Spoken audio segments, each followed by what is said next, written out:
Hi. Today we have our Director Academics, Dr. Anindra Haldar, sir. More famously, he is known as Haldar, sir, to all of us. Today we are going to cover about academics in Asian School of Economics. Very good afternoon, sir.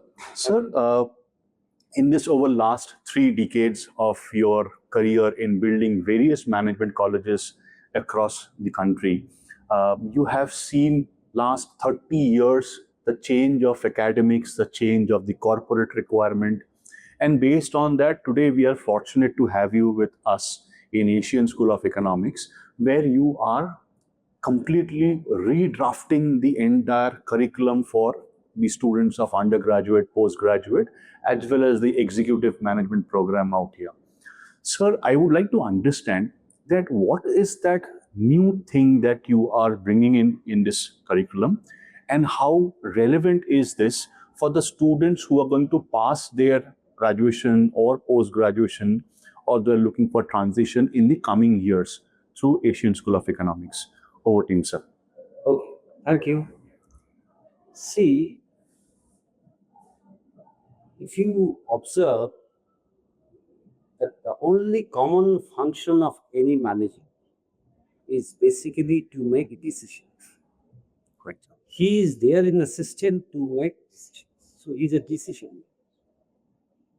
The distinction between a good manager and not so good manager is how often he takes decisions and how correct are his decisions.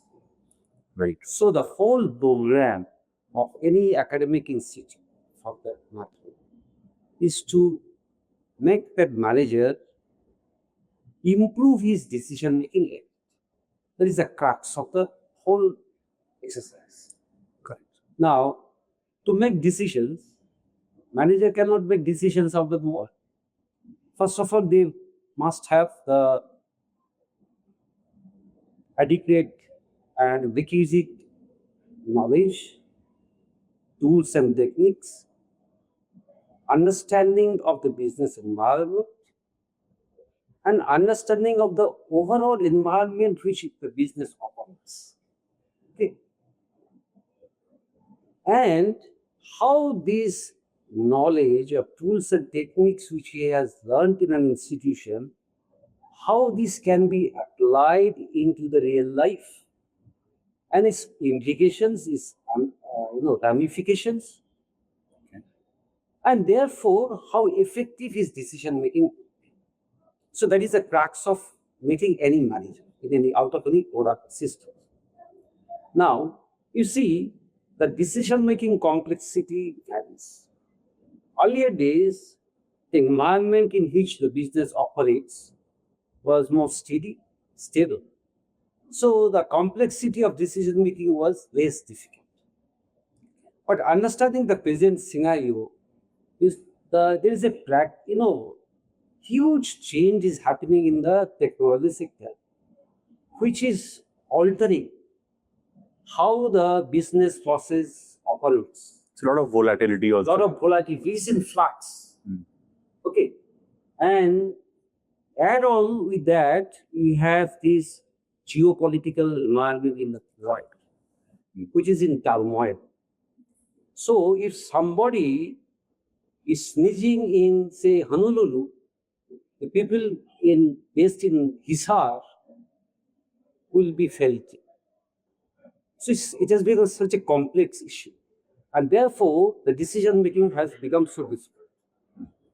Now, our program tries to improve the decision making ability of the students by enhancing his fundamental knowledge, by making him understand the technology in which he will operate, so that he can leverage the technology for his day-to-day usage, improve his soft skills, improve his ability to work under uncertainty. Okay. And the next part is the CH.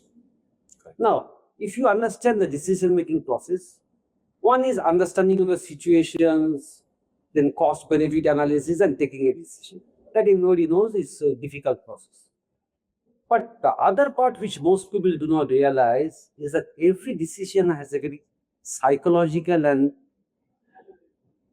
behavioral impact of the decision makers. So how the outcome of the decision will happen, that impacts his psychology also. He's always under constraint and state. Now, when you bring people as CXO to the class, now they are in the CXO because they have taken more often the decision, and more often that those decisions has become successful. That's why they are successful. So they have gone through this process of taking decisions and the implications of decisions, and therefore they are successful.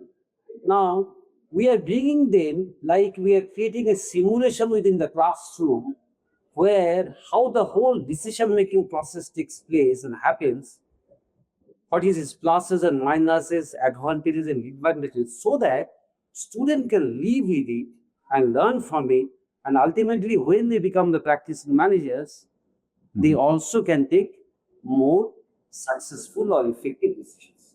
So you mean to say that people will have to be more adaptable to the various changes happening across inside the organization as well as outside the Yeah, organization? people have to be, attitudinally very adaptable. People have to be very learning, always in the learning stream. So we in our institute, what we are doing, we are always making them curious so that they learn new tools and techniques. See, at an institute level, we can teach them certain things. We cannot teach them all everything under the sun. But what we can do is that we can, increase his appetite for learning. And when we make them fundamentally strong and we have enhanced their appetite for learning, they can learn with it themselves whoever they require. They get more engaged to the process altogether. Yes, that is what. I hope I could make myself. So one more very strong thing which probably the students or the parents would like to understand, that we say that 80% of our mentors are real CXOs, means the CFO or maybe a CEO or maybe a CMO of our organization, and they are going to take the classes. So now, what was the importance, why you thought that typical teachers, with due respect to their background, typical teachers can be also, we can add a set of CXOs in this, right, inside the classroom? What was the idea behind that? See, here we are going for a balanced composition.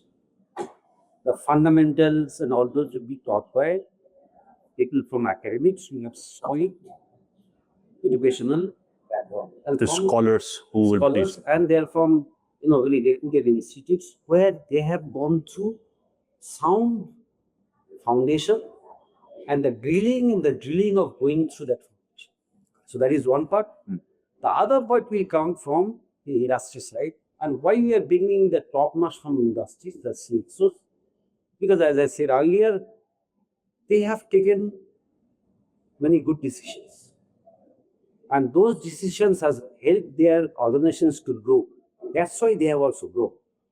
Now, when we engage them as also faculty, they bring all the experience into the classroom, so that our student in 1.5 hours of session can learn and experience the learning of the CXO which he has gone through for 2 decades or 3 decades. So don't you think this is a smart move so that the student can quickly learn and ultimately they will go and operate in an industry? So they have to be also be able to relate what they have learned in the class, they apply in the industry. And what is best than bringing from the industry and teaching them? So it's a combination of solid foundations and effective applications. So as we say that connecting the dots, probably we are trying to bring both the academics as well as the CXOs, so that what they learn, the concepts, they actually learn how to implement those concepts into the real life world And nothing can be better than learning from them from the real CXOs inside the From the classroom. horse's mouth. From the horse's mouth. Fantastic. Thank you so much, sir, for Thank your you, time. thank you. It was All the best. lovely talking to you over this period. Thank you.